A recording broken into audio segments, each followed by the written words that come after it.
La mise à jour en point de V-Rising est sortie ce début de semaine, et pour cette occasion, le jeu est à moins 50% sur Steam jusqu'au 12 mai. C'était alors pour moi l'occasion de vous présenter rapidement le jeu et surtout de parler des nouveautés. Bonsoir tout le monde, moi c'est Myriel, et si comme moi les seuls rayons du soleil que vous voyez tous les jours sont ceux qui vous indiquent qu'il faut aller dormir, alors bienvenue.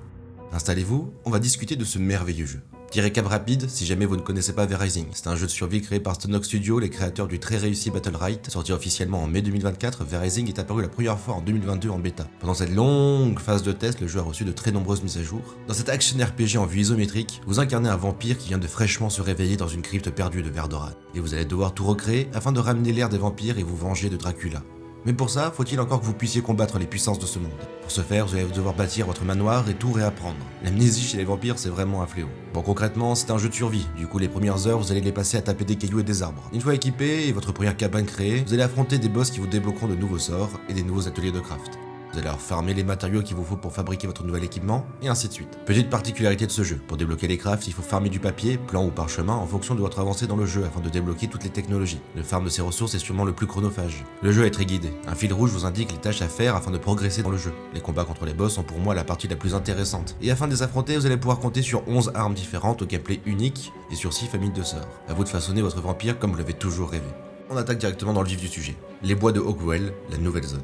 Cette terre est autrefois un magnifique sanctuaire boisé, épargné par le chaos de la civilisation. Et aujourd'hui, une corruption coule dans les veines de son cœur naturel, un mal qui menace tout Verdoran. La reine serpent Megara vient de réapparaître sur cette terre isolée, adepte des poisons et de la magie noire. Elle compte bien mettre tout en œuvre afin de mener à bien sa funeste mission. Accompagnée par 4 de ses plus fervents fanatiques, vous allez devoir les empêcher de mettre la main sur ce monde qui vous revient de droit.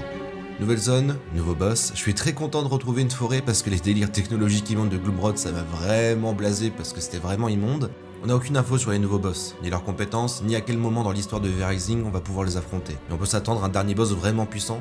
De plus, j'ai oublié de le dire, 2 nouveaux boss ont été introduits à Dunley, Sir Erwin, qui pourrait être retrouvé à l'hippodrome, et Gaius, qui sera sûrement retrouvable au sable sanglant. Ces mises à jour ont introduit aussi 3 nouvelles armes. Je trouve que visuellement elles ont l'air incroyables, et leur gameplay me semble particulièrement soigné. Les griffes sont des armes rapides qui tapent en cleave, donc en zone devant vous, infligeant une affliction qui se stack sur les monstres, qui peut être déclenchée pour la faire exploser. Pirouette fort intéressante permettant de légèrement stun et surtout de se replacer. Si vous aimez rentrer dans la mêlée et tout saccager, cette arme est sûrement faite pour vous. La lance double, véritable monstre de mobilité, chaque coup de la lance proc 2 fois, infligeant du coup beaucoup plus facilement certains états, comme statique, le passif électrique. Elle est hyper polyvalente, capable de propulser un ennemi où vous voulez, ou alors d'attirer un pack d'ennemis à vous. Première arme, je crois d'ailleurs qu'il y a un sort qui peut s'utiliser de 2 manières, car si attirer les ennemis n'est peut-être pas utile dans votre situation, vous pouvez tout simplement vous attirer à elle pour vous replacer.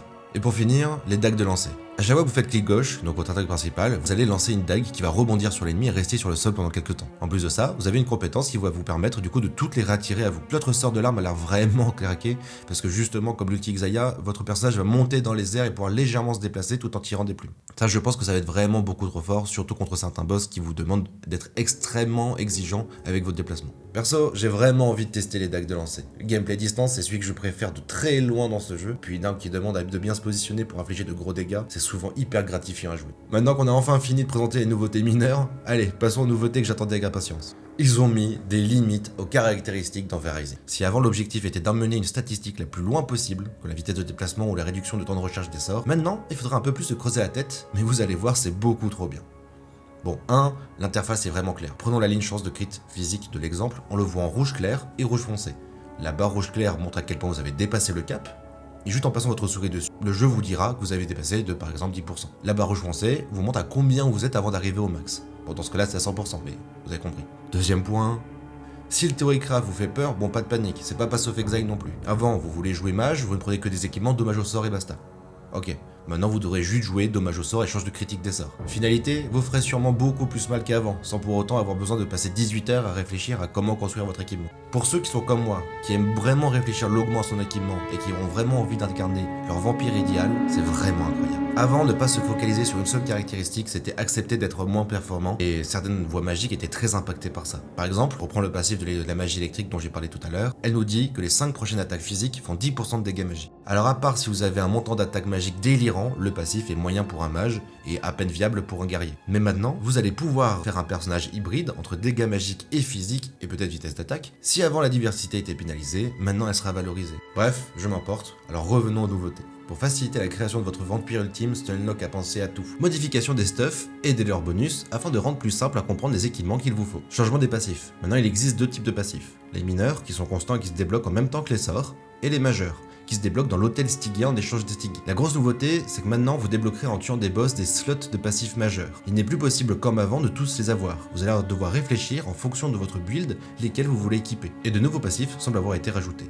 En parlant Tiggy, on va parler farm, du coup, les artefacts. Maintenant, plus besoin de prier tous les dieux existants à chaque drop pour espérer avoir l'arme de vos rêves. Il sera maintenant possible de les combiner, afin de choisir quelles statistiques on veut garder. De plus, les artefacts auront enfin des apparences uniques qui vous donneront envie de les avoir. Même avec ce changement, obtenir une arme parfaite prendra beaucoup de temps. Mais maintenant, au lieu d'être déçu 99% du temps, on sera heureux à la moindre bonne ligue de caractéristiques. Merci à la forge de fusion. D'ailleurs, elle permettra aussi de fusionner les joyaux. Dans la foulée, eux aussi ont été modifiés afin de rendre plus simple la compréhension de leur puissance. Fini les lignes aléatoires, maintenant il existe 5 niveaux de puissance pour chaque ligne. À vous de farmer afin de trouver les rangs 5 de toutes les lignes qui vous intéressent. Ils ont aussi ajouté 2 nouveaux types de consommables, les élixirs et les revêtements d'armes. Les élixirs sont des nouvelles potions.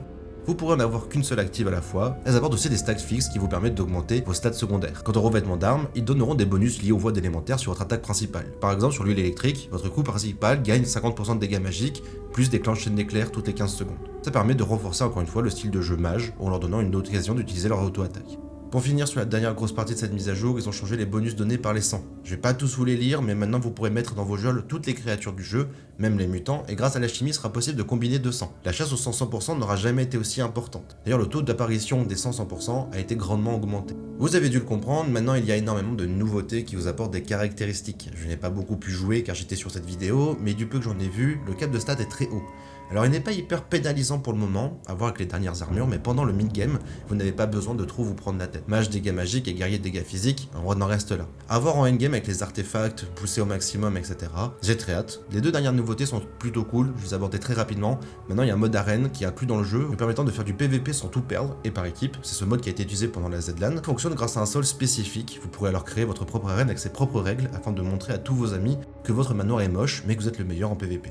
Il est aussi possible de faire des écuries afin d'améliorer son cheval. Je sais pas si ça a vraiment une importance capitale pour le jeu ou un énorme impact, mais en tout cas, les écuries sont hyper belles et les nouveaux décors qu'on a autour sont vraiment bien travaillés, donc c'est un plaisir de les créer. Bon, si jamais j'ai oublié un truc, insultez-moi en commentaire. Maintenant, place à la conclusion. Si vous n'avez jamais joué à V-Rising, c'est la meilleure mise à jour et de loin pour s'y mettre.